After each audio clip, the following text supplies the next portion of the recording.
ഇനിയും തോറ്റുകൊടുത്താൽ ശരിയാവില്ല. ലോക്സഭാ തെരഞ്ഞെടുപ്പിലെങ്കിലും വിജയിക്കണമെന്ന ശക്തമായ നിലപാടെടുത്തിരിക്കുകയാണ് കോൺഗ്രസ്. ലോക്സഭാ തെരഞ്ഞെടുപ്പിന് മുന്നോടിയായി സംഘടനാ തലത്തിൽ വലിയ മാറ്റങ്ങളാണ് കോൺഗ്രസ് ഹൈക്കമാൻഡ് നടപ്പാക്കുന്നത്. ദേശീയ തെരഞ്ഞെടുപ്പിൽ കേന്ദ്ര ബിന്ദുവാകുന്ന ഉത്തർപ്രദേശിൽ നേട്ടമുണ്ടാക്കണമെന്നാണ് കോൺഗ്രസിന്റെ പുതിയ ലക്ഷ്യം. യുപിയിൽ നേരിയ മുന്നേറ്റം പോലും കാഴ്ചവെക്കാൻ സാധിച്ചില്ലെങ്കിൽ വിജയം അസാധ്യമാകുമെന്ന് കോൺഗ്രസ് ഹൈക്കമാൻഡ് മനസ്സിലാക്കുന്നുണ്ട്.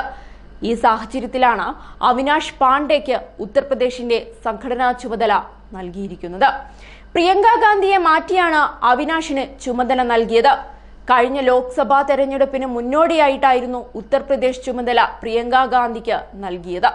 ലോക്സഭാ തെരഞ്ഞെടുപ്പിലും പിന്നീട് വന്ന നിയമസഭാ തെരഞ്ഞെടുപ്പിലും കോൺഗ്രസിന് മുന്നേറ്റമുണ്ടാക്കാൻ സാധിച്ചില്ല. BJP വലിയ പദ്ധതികൾ നടപ്പാക്കുന്ന ഉത്തർപ്രദേശിൽ മുന്നേറ്റമുണ്ടാക്കുക എന്നത് കോൺഗ്രസിന് എളുപ്പം സാധിക്കുന്ന ഒരു കാര്യമല്ല. അയോധ്യ രാമക്ഷേത്രത്തിന്റെ ഉദ്ഘാടനം ചരിത്ര സംഭവമാക്കാൻ ഒരുങ്ങുകയാണ് BJP. മാത്രമല്ല, ഗ്യാൻവാപി ഷാഹി ഈദ്ഗാഹ് മസ്ജിദ് വിവാദങ്ങൾ സജീവമാകുന്നതും തിരഞ്ഞെടുപ്പിന് മുന്നോടിയായിട്ടാണ്.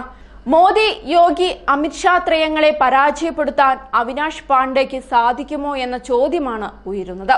BJPയുടെ തന്ത്രങ്ങൾ പൊളിക്കാനെത്തിയ അവിനാഷ് പാണ്ഡെ ആരാണ് എന്ന് നോക്കാം.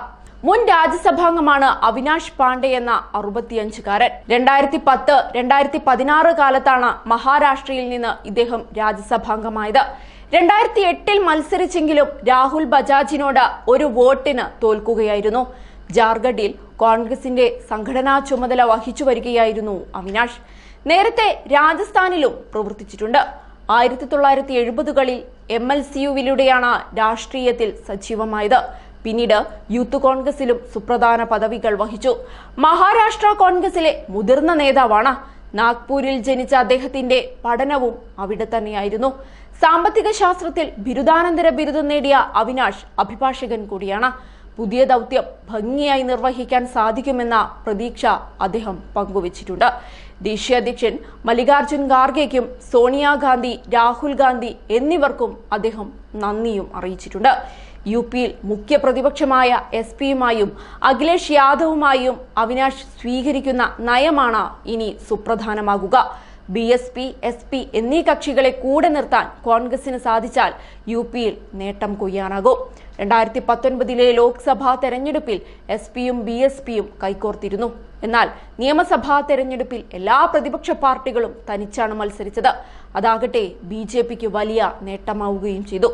ഈ സാഹചര്യത്തിലാണ് അവിനാഷ് പാണ്ഡെയുടെ നിയമനം ചർച്ചയാകുന്നത്.